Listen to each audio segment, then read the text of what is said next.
Hello guys, मेरे channel में आपका स्वागत है।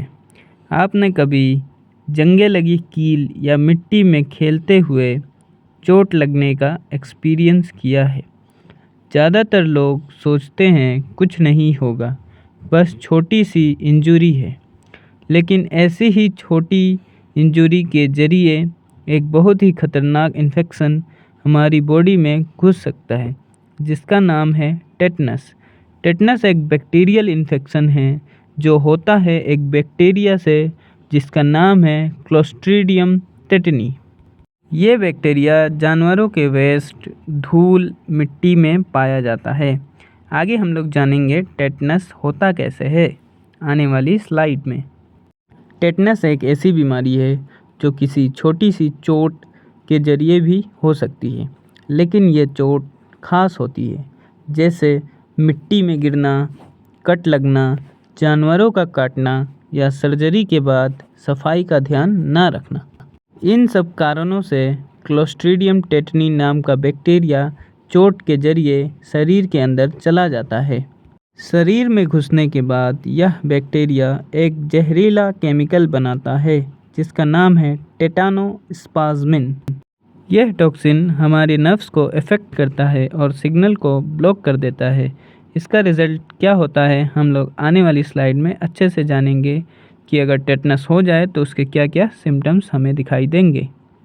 टेटनस के सिम्टम्स इन्फेक्शन के बाद 3 दिन से 21 दिन के अंदर दिखना शुरू हो जाता है, और अगर सिम्टम्स जल्दी शुरू हो जाए तो इन्फेक्शन ज़्यादा डेंजरस हो सकता है। चलिए जानते हैं इसके मेन लक्षण। सबसे पहला लॉक जॉ, मतलब मुंह बंद हो जाता है, खुलने में बहुत तकलीफ़ होती है। फिर है गर्दन, पीठ और पेट के मसल में कशिश।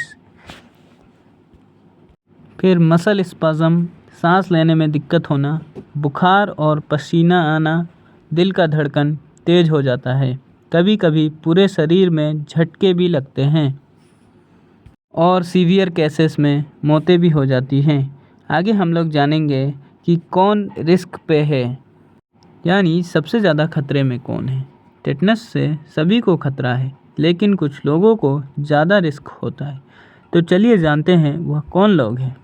बिना वैक्सीन लगवाए हुए लोग, किसान, मजदूर या कंस्ट्रक्शन वर्कर जो ज़मीन, मिट्टी और जंगे लगी हुई टूल्स के कांटेक्ट में रहते हैं, बच्चे और न्यू बॉर्न्स जिन्हें टाइमली वैक्सीन नहीं मिला हो, एल्डरली लोग जिन्होंने बहुत पहले वैक्सीन ली थी और बूस्टर मिस कर दिया हो, ड्रग यूजर्स अगर वो गंदे सिरिंज का यूज़ करते हैं तो इससे टेटनस का खतरा रहता है।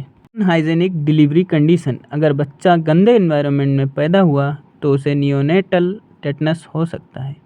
आगे हम लोग जानेंगे प्रिवेंशन ऑफ टेटनस। टेटनस एक ऐसी बीमारी है जिसका परमानेंट क्योर नहीं होता, लेकिन गुड न्यूज़ यह है कि 100% प्रिवेंटेबल है। चलिए जानते हैं टेटनस से कैसे बचा जा सकता है। वैक्सीनेशन सबसे इम्पोर्टेंट है। बचपन में DTP वैक्सीन मिलता है, डिप्थीरिया, टेटनस और पर्टुसिस। उसके बाद हर 10 साल में बूस्टर डोज लेना ज़रूरी होता है, जिसे Tdap या TD कहते हैं। गहरी या गंदी चोट लगने पर तुरंत वुंड यानी घाव को साफ करें, और अगर लास्ट टेटनस शॉट 5 साल पहले लिया तो डॉक्टर से बूस्टर ज़रूर लें। अब आइए जानते हैं कि टेटनस का इलाज कैसे होगा। टेटनस होने के बाद इसका इलाज आसान नहीं होता, लेकिन टाइम पर ट्रीटमेंट मिल जाए तो जान बच सकती है। चलिए समझते हैं इसका ट्रीटमेंट। सबसे पहले पेशेंट को हॉस्पिटल में एडमिट करना है। फिर डॉक्टर एक इंजेक्शन देता है, टेटनस इम्यूनोग्लोबुलिन, जो बॉडी में टॉक्सिन को न्यूट्रल करता है। साथ ही दिया जाता है टेटनस वैक्सीन। एंटीबायोटिक्स जैसे मेट्रोनिडाजोल या पेनिसिलिन भी दिया जाता है बैक्टीरिया को मारने के लिए। पेशेंट के मसल स्पाज़म को कंट्रोल करने के लिए मसल रिलैक्सेंट्स और सीडेटिव्स भी दिया जाता है। अगर पेशेंट को सांस लेने में दिक्कत हो तो वेंटिलेटर सपोर्ट भी दिया जा सकता है। और फाइनली हम लोग जानेंगे कंक्लूज़न। टेटनस एक ऐसी बीमारी है जो छोटी सी चोट के जरिए भी ज़िंदगी को खतरे में डाल सकती है। इसका इलाज मुश्किल, महंगा और रिस्की होता है, लेकिन अच्छी बात यह है कि ये पूरी तरह प्रिवेंटेबल है।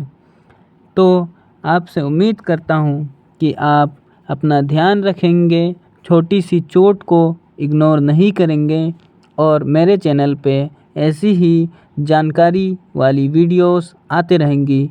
तो आप इस पे बने रहें और लाइक करें, शेयर करें और सब्सक्राइब भी ज़रूर करें। उम्मीद है आपको ये वीडियो अच्छा लगा होगा और आपको इससे बहुत जानकारी मिली होगी। शुक्रिया।